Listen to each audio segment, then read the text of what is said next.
Hello friends, welcome to Learning Web. আজি আমি national education policy 2020 এর বিষয়ে পড়িম আৰু এই ক্লাসটো বিএড এন্ট্ৰেন্স আৰু ডিএলএড এন্ট্ৰেন্স দুইটাৰে বাবে প্ৰয়োজনীয় হয় আৰু যিবোৰ মানে অন্যান্য টিচিং এক্সাম আছে সেই সকলো এক্সামৰ বাবেও এইটো প্ৰয়োজনীয় হয় আপোনালোকে সকলোৱে চাব পাৰে প্ৰথমতে মই ওভাৰভিউ দি দিও ক্লাসটোৰ ইয়াতে কি আছে ন্যাশনাল এডুকেশন পলিসিৰ অৰিজিনৰ বিষয় আছে তাৰে পিছত আছে একাডেমিক স্ট্ৰাকচাৰ এইবোৰ মই ভালদৰে লিখি দিছো তাৰে পিছতে ইয়াতে আছে ক্যাৰেক্টাৰিষ্টিক 360 degree assessment 21st century skill role of language পঢ়াৰ বিষয় আছে টিচাৰ এডুকেশনৰ বিষয় আছে আৰু আদাৰ ইম্পৰ্টেন্স পইণ্ট কিছুমান আছে তো এইবোৰ আমি আজি আলোচনা কৰিম তো আমি ক্লাসটো আৰম্ভ কৰো ইয়াতে কি আছে national education policy 2020 the committee was constituted in June 2017 and submitted its report on 31st May 2019 led by former ISRO chief Dr. K. Kasturi Rangan ইয়াতে কি কোৱা আছে যে ন্যাশনাল এডুকেশন পলিসিৰ বাবে যিখন কমিটি গঠন কৰা হৈছিল সেই কমিটিখন কেতিয়া গঠন হৈছিল 2017 জুন মাহত আৰু ৰিপৰ্ট কেতিয়া সাবমিট কৰিছিল এই কমিটিয়ে 31st মে 2019 আৰু লিড কোনে কৰিছিল ডক্টৰ কে কস্তুৰী ৰংগন আৰু তেওঁ কোন আছিল ফৰ্মাৰ ইছৰো চিফ আছিল তাৰে পিছত কি আছে the union cabinet approve the NEP in July 2020 আৰু ইউনিয়ন কেবিনেটে কেতিয়া এপ্ৰুভ কৰিছিল এডুকেশন পলিচিখনক জুলাই 2020 আৰু সেই কাৰণে ইয়াক কি কোৱা হয় national education policy 2020 The Ministry of Human Resource Development MHRD renamed as the Education Ministry আৰু Ministry of Human Resource and Development কি আছিল আগতে আছিল এতিয়া কি হৈছে ৰিনেম হয় কি হৈছে Education Ministry হৈছে এনেকুৱা কোৱেশ্চন সোধে মই সেই কাৰণে দিছো ইয়াৰে পিছত আছে একাডেমিক ষ্ট্ৰাকচাৰ কি হয় 5+3+3+4 প্ৰথমতে আছে নাম্বাৰ 1ত কি আছে ফাউন্ডেশনাল ষ্টেজ ইয়াতে কি আছে 5 ইয়াৰ্স এডুকেশন যে ফাউন্ডেশনাল ষ্টেজত কি হ'ব 5 বছৰীয়া স্কুলীয়া শিক্ষা হ'ব আৰু এজ গ্ৰুপ কি হ'ব এজ গ্ৰুপ 3 to 8 ইয়াৰ্স মানে কি 3 ৰ পৰা 8 বছৰ বয়সৰ ল'ৰা ছোৱালী ফাউন্ডেশনাল ষ্টেজত থাকিব আৰু কি হ'ব pre school and class 1 and 2 আৰু প্ৰি স্কুলৰ পৰা কি থাকিব ক্লাস 2 লৈকে থাকিব ফাউন্ডেশনাল ষ্টেজত তাৰে পিছত 2 নম্বৰত আছে প্ৰিপাৰেটৰি ষ্টেজ ইয়াতে কি হ'ব 3 ইয়াৰ্স এডুকেশন 3 বছৰীয়া স্কুলীয়া শিক্ষা হ'ব আৰু এজ গ্ৰুপ কি হ'ব 8 to 11 ইয়াৰ্স মানে 8 ৰ পৰা 11 বছৰ বয়সৰ ল'ৰা ছোৱালী থাকিব আৰু ক্লাস কি হ'ব 3 to 5 ক্লাস 3 ৰ পৰা ক্লাস 8 লৈকে কি হ'ব প্ৰিপাৰেটৰি ষ্টেজ আৰু নাম্বাৰ 3 কি আছে মিডল ষ্টেজ ইয়াতে কি হ'ব 3 ইয়ার্স এডুকেশন ইয়াতে কি হ'ব 3 বছৰীয়া স্কুলীয়া শিক্ষা হ'ব আৰু এজ গ্ৰুপ কি হ'ব 11 to 14 ইয়াৰ্স মানে 11 ৰ পৰা 14 বছৰ বয়সৰ ল'ৰা ছোৱালী থাকিব আৰু ক্লাস কি হ'ব 6 to 8 যে ক্লাস 6 ৰ পৰা ক্লাস 8 লৈকে কি থাকিব মিডল ষ্টেজ আৰু সেকেন্ডাৰী ষ্টেজত কি হ'ব 4 ইয়াৰ্স এডুকেশন যে 4 বছৰীয়া স্কুলীয়া শিক্ষা হ'ব এজ গ্ৰুপ কি হ'ব 14 to 18 ইয়াৰ্স যে 14 ৰ পৰা 18 বছৰ বয়সৰ ল'ৰা ছোৱালী থাকিব আৰু ক্লাস কি হ'ব 9 to 12 এইখিনি কথা মনত ৰাখিব ইয়াৰ পিছত ক্যাৰেক্টাৰিষ্টিক্স আছে ইয়াতে 360 ডিগ্ৰী এছেছমেন্টৰ বিষয় আমি পঢ়িম ইয়াৰ আগতে কথা এটা কৈ দিও মই আপোনালোকে প্লিজ ক্লাসটো এটা লাইক কৰক সবে লাইক বহুত কম আহি আছে আপোনালোকে প্লিজ লাইক কৰিব আৰু ক্লাসটো যিমান পাৰে শেয়াৰ কৰক আপোনালোকে আৰু কোনোবা যদি সাবস্ক্ৰাইব কৰা নাই তেনালে সাবস্ক্ৰাইব কৰি ৰাখিব কাৰণ এইটো চেনেলত মই বিভিন্ন কম্পিটিটিভ এক্সামৰ বাবে ক্লাস লৈ আনিম আৰু আনিও আছো মই আসাম টেট হক বা সেন্ট্ৰেল টেট হক সকলো এক্সামৰ বাবে কি ক্লাস লৈ আনিম এডিআৰ এৰ বাবে আনিম আৰু আসাম পুলিচৰ বাবে আনিম আপোনালোকে কমেন্টত জনাব কি লাগে আৰু এক্সাম আহিও আছে তো এতিয়া মই কি কৰিম 360 ডিগ্ৰী এছেছমেন্টৰ বিষয়ে আমি আলোচনা কৰিম ইয়াতে কি কৈছে 360 ডিগ্ৰী এছেছমেন্ট ইয়াতে কি আছে কগনিটিভ ডমেইন এফেক্টিভ ডমেইন আৰু সাইকোমোটৰ ডমেইন ইয়াতে তিনিটা ডমেইন আছে মানে কি কগনিটিভ ডমেইন আমাৰ যে মানসিক বা মগজুৰ লগত জড়িত হেতু কি আছে কগনিটিভ আৰু এফেক্টিভ কি আমাৰ ইমোশন মানে আমাৰ আবেগৰ লগত জড়িত আৰু সাইকোমোটৰ আছে আমাৰ মটৰ মুভমেন্ট আমাৰ শৰীৰৰ লগত জড়িত গতিকে তিনিটা দিশত কি কৰিব এছেছ কৰিব শাৰীৰিক মানসিক আৰু আবেগিক এই তিনিটা দিশত কি কৰিব 360 ডিগ্ৰী এছেছমেন্ট কৰিব ল'ৰা ছোৱালীৰ যাতে সিহঁতে সম্পূৰ্ণভাৱে পাৰ্গত হৈ উঠে বা সকলো দিশতে সিহঁতৰ মূল্যায়ন কৰা হ'ব তাৰে পিছত আছে 21st century skill 21st century স্কিলে কি বুজায় ক্ৰিটিকেল থিংকিং আছে ডিসিশন মেকিং আছে আৰু প্ৰবলেম সলভিং আছে এতিয়া ক্ৰিটিকেল থিংকিং এনেকুৱা ল'ৰা ছোৱালীক আমি কিছুমান বিষয়ত ভাবিবলৈ আমি কি উৎসাহিত কৰিব লাগিব বা তেনেকুৱা টাস্ক দিব লাগিব ধৰক আমি যদি ল'ৰা ছোৱালীক এটা টাস্ক দিও যে অসমত বানপানী ৰোধৰ বাবে কি সমাধান আছে সিহঁতে বিচাৰি উলিয়াব লাগে সিহঁতে সেই বিষয়ত ভাবিব আৰু লিখিব সিহঁতে বা ক'ব সেইটো হ'ব ক্ৰিটিকেল থিংকিং মই উদাহৰণ দিছোঁ এইটো তাৰপিছত ডিচিশ্যন মেকিং সিহঁতে কোনো এটা বিষয়ত যাতে নিজাকৈ ডিচিশ্যন ল'ব পাৰে তেনেকৈ সিহঁতক টাস্ক দিব লাগিব যাতে সিহঁতৰ কি আত্মবিশ্বাস বৃদ্ধি হয় আৰু প্ৰব্লেম সলভিং সিহঁতক তেনেকুৱা কিছুমান টাস্ক দিব লাগিব বা প্ৰব্লেম সিহঁতৰ সন্মুখত দিব লাগিব যাতে সিহঁতে সলভ কৰিব পাৰে আৰু দক্ষতা অৰ্জন কৰে সেইটো হ'ব কি 21st century স্কিল তাৰে পিছত আছে ৰোল অফ লেংগুৱেজ যে ভাষাৰ ভূমিকা কি মাদাৰ টাং অৰ ৰিজনেল লেংগুৱেজ টিল গ্ৰেড 5 যে মাতৃভাষা বা আঞ্চলিক ভাষা ক্লাছ 5 লৈকে থাকিব তাৰে পিছত থাকিব কি multilingualism is an asset in teaching learning process আৰু বহুভাষিকতা কি হ'ব এটা এছেট হ'ব এটা সমল হ'ব শিক্ষণ প্ৰক্ৰিয়াত বহুভাষিকতা কি নহয় কেতিয়াও বাধা নহয় তাৰে পিছত আছে ইউজ অফ 3 লেংগুৱেজ ফৰ্মুলা মানে কি 3 লেংগুৱেজ ফৰ্মুলাৰ আমি ব্যৱহাৰ কৰিব লাগিব এইটো আমি কোঠাৰী কমিশ্যনত পাইছিলোঁ যে প্ৰথম ভাষা কি হ'ব মাতৃভাষা দ্বিতীয় ভাষা হ'ব হিন্দী বা ইংলিছ আৰু তৃতীয় ভাষা অন্য কোনো ভাৰতীয় ভাষা ইয়াৰে বিষয়ত বিতংকৈ আছে কোঠাৰী কমিশ্যনৰ সেইখনত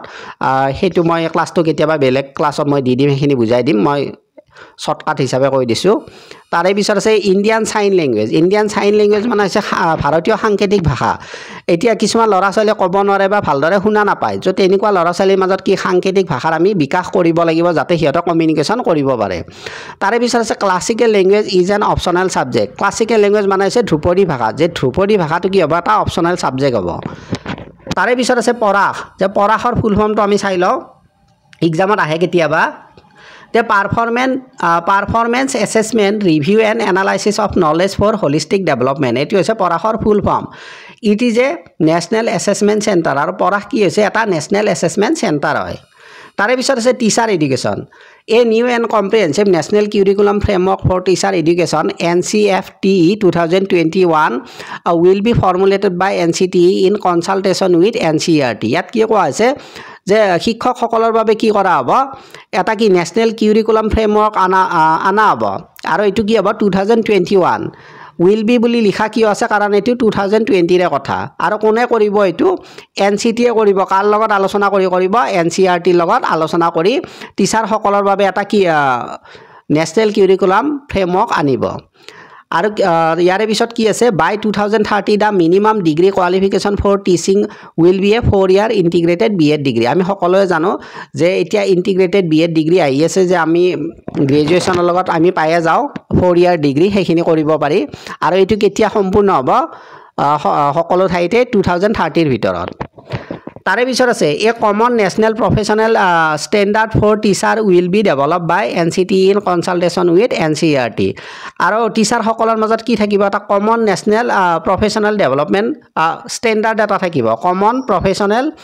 ষ্টেণ্ডাৰ্ড এটা সকলো টিচাৰৰ মাজত থাকিব এনেকুৱা নহয় যে এখন ৰাজ্যৰ টিচাৰসকলৰ কোৱালিফিকেশ্যন বা ষ্টেণ্ডাৰ্ড বেলেগ আৰু আন এখন ৰাজ্যৰ বেলেগ তেনেকুৱা নহয় সমগ্ৰ ভাৰতবৰ্ষত টিচাৰসকলৰ বাবে একে ধৰণৰ কি থাকিব প্ৰফেশ্যনেল ষ্টেণ্ডাৰ্ড থাকিব বা কোৱালিফিকেশ্যন থাকিব সেইটো এটা তাৰে পিছত আছে সাম ইম্পৰ্টেণ্ট পইণ্টছ কিছুমান ইম্পৰ্টেণ্ট পইণ্ট আছে আৰু এই পইণ্টবোৰৰ পৰা বহুতো কুৱেশ্যন আহে মই পইণ্ট হিচাপত দিছোঁ চাই ল'ব ইয়াতে প্ৰথমতে আছে no rigid separation between arts and science বা কমাৰ্চ যিয়ে নহওক এইবোৰৰ মাজত কোনো ধৰণৰ ছেপাৰেশ্যন নাথাকিব সকলো ল'ৰা ছোৱালী কি কৰিব নিজা নিজা চইচ মতে ছাবজেক্ট চিলেক্ট কৰিব পাৰিব ইয়াতে ষ্ট্ৰীমৰ কথা নাহে আৰু কি আছে বিটুইন কিউৰিকুলাৰ এণ্ড এক্সট্ৰা কিউৰিকুলাৰ এক্টিভিটিজ আমাৰ যিবোৰ পাঠ্যপুথি আছে আৰু যিবোৰ আমাৰ আদাৰ এক্টিভিটি আছে যেনে আমাৰ খেল ধেমালি হওক বা নৃত্য গীত হওক বা চিত্ৰাংকনৰ ক্ষেত্ৰত হওক এনেকুৱা যিবোৰ আদাৰ এক্টিভিটি আছে সেই আদাৰ এক্টিভিটি আৰু আমাৰ যিবোৰ মানে কি কিউৰিকুলাম আছে আমাৰ পাঠ্যক্ৰম আছে সেইবোৰৰ মাজত কোনো ধৰণৰ পাৰ্থক্য নাথাকিব যিজন ল'ৰা ছোৱালী বা যাৰ অন্য কোনো এক্টিভিটিত কি আছে টেলেণ্ট আছে সিহঁতে সেই দিশত পঢ়ি যাব পাৰিব বা শিকি যাব পাৰিব সেই হিচাপে সিহঁতে মূল্য পাব সেইটো তাৰে পিছত আছে নাম্বাৰ 2ত আছে ভকেশ্যনেল ইণ্টিগ্ৰেশ্যন ফ্ৰম ক্লাছ 6 আৰু ভকেশ্যনেল এডুকেশ্যন ক্লাছ 6ৰ পৰা দিয়া হ'ব 3 নম্বৰত আছে every child will come out of school adapt in at least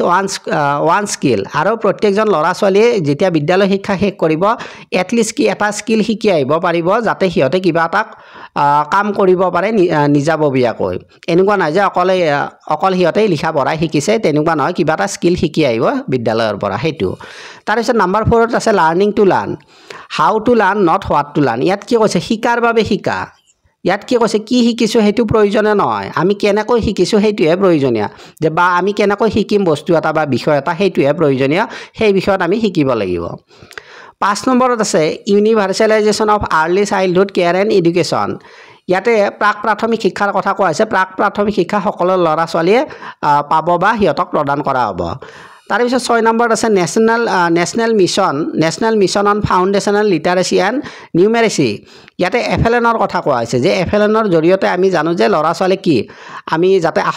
আখৰবোৰৰ লগত সিহঁতে চিনাকি হয় সিহঁতে আখৰবোৰ পঢ়িব পাৰে আৰু লিখিব পাৰে আৰু দৈনন্দিন জীৱনত যিবোৰ প্ৰয়োজনীয় হিচাপ নিকাচ আছে সিহঁতে যাতে কৰিব পাৰে সেইখিনি আমি সিহঁতক দিব পাৰিব লাগিব সেইটো হৈছে এফএলএনৰ উদ্দেশ্য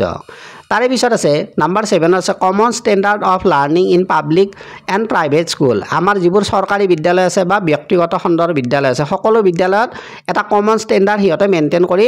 চলিব লাগিব আৰু ল'ৰা ছোৱালীক তেনেকৈ শিক্ষা প্ৰদান কৰিব লাগিব নাম্বাৰ 8 আছে curriculum to integrated 21st century skill mathematical thinking and scientific temper আৰু কিউৰিকুলাম কি হ'ব ইণ্টিগ্ৰেট হ'ব কিউৰিকুলামত কি ইণ্টিগ্ৰেশ্যন হ'ব কিহৰ হ'ব 21st century স্কিলৰ ইণ্টিগ্ৰেশ্যন হ'ব কেনেকৈ হ'ব মেথমেটিকেল থিংকিং মানে কি কোৱা হৈছে ল'ৰা ছোৱালী কিমান মেথছ কৰিব পাৰে বা অংক কৰিব পাৰে সেইটো ইমান প্ৰয়োজনীয় নহয় ল'ৰা ছোৱালী যাতে মেথমেটিকেলি ভাবিব পাৰে চিন্তা কৰিব পাৰে সেইটোহে ইম্পৰ্টেণ্ট আৰু সাইণ্টিফিক টেম্পাৰ সিহঁতৰ মাজত ডেভেলপ কৰিব লাগে যে ল'ৰা ছোৱালী কিবা এটা কোনোবা কৈ দিছে সেইটো সিহঁতে কি মানি নলয় যেনেকৈ সিহঁতে মানি নলয় সিহঁতে কি কৰিব সেইটো বিষয়ত লজিকেলি ভাবিব চাব যদি সত্য হয় তেতিয়া সেই বস্তুটো মানি ল'ব আৰু সেইটো হৈছে কি সাইণ্টিফিক temper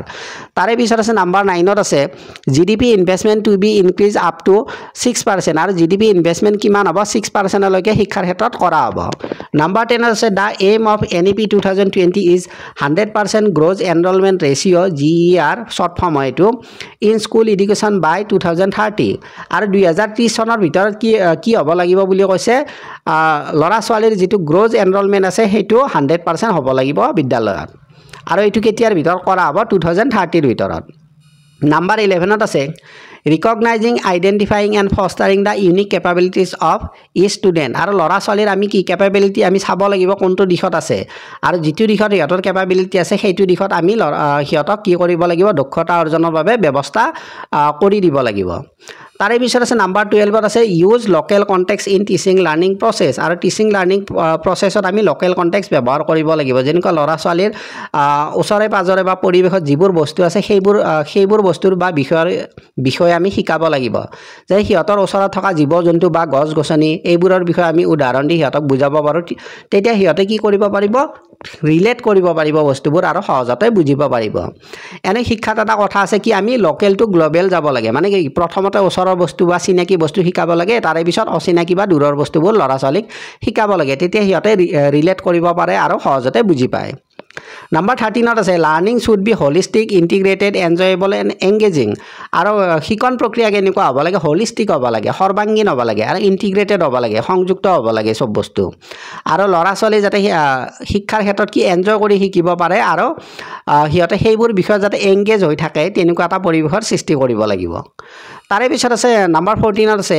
flexibility in curriculum and use of technology আৰু কি কিউৰিকুলামত আমি কি ফ্লেক্সিবিলিটি আনিব লাগিব এনেকুৱা নহয় যে আমি পাঠ্যক্ৰমত যি আছে